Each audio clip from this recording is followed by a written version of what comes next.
Ces dernières années, la problématique de la violence basée sur le genre devient très préoccupante pour plusieurs institutions, dont la Police nationale d'Haïti et les organisations des droits de l'homme. Violences sexuelles, violences sexistes, harcèlement sexuel sont quelques-uns des actes répandus en Haïti, notamment à travers plusieurs départements. Face à cette situation, beaucoup d'efforts sont en train d'être déployés au niveau de l'institution policière en collaboration avec des institutions partenaires en vue d'apporter des réponses aux victimes. En effet, plusieurs cadres de différentes institutions se sont réunis autour d'une table lors d'un atelier déroulé le jeudi 27 mars 2025 à la Direction générale de la Police nationale d'Haïti. Cette activité organisée s'inscrit dans le cadre de projets initiés par le Haut Commissariat des Nations unies aux droits de l'homme et financé par le Canada, visant à renforcer la capacité opérationnelle de la Police nationale d'Haïti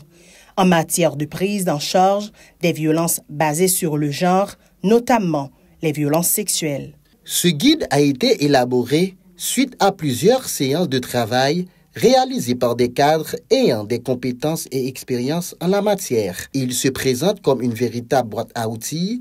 Il offre une série de protocoles clairs pour intervenir en cas de signalement en mettant l'accent sur l'écoute, le soutien psychologique et l'accompagnement juridique des victimes. Le commissaire de police, M. Getchin Alexis, a élaboré sur les étapes du guide. On va en quatrième lieu voir la structure du guide, les différents chapitres.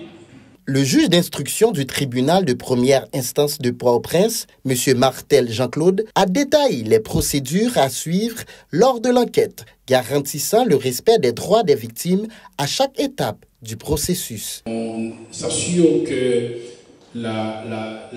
l'infraction n'est pas impunie. Ça va évidemment contribuer à dissuader les auteurs. La consultante en genre, Mme Medjinaline Alexandre, a fait le point sur les méthodes de prise en charge des victimes. Cette infraction particulièrement englobe.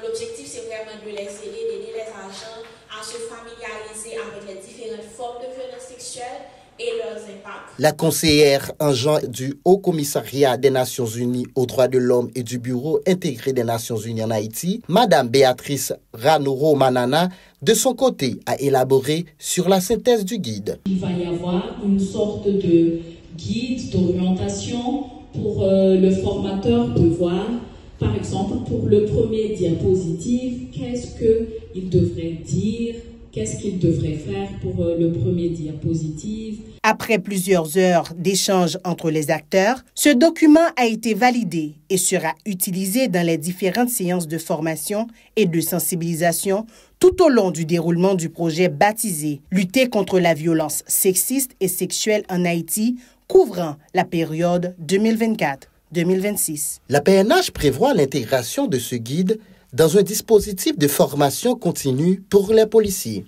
Le guide sera également distribué dans les commissariats du pays et même à travers ceux dans les zones les plus reculées, ainsi qu'à travers les différents points focaux de l'institution policière.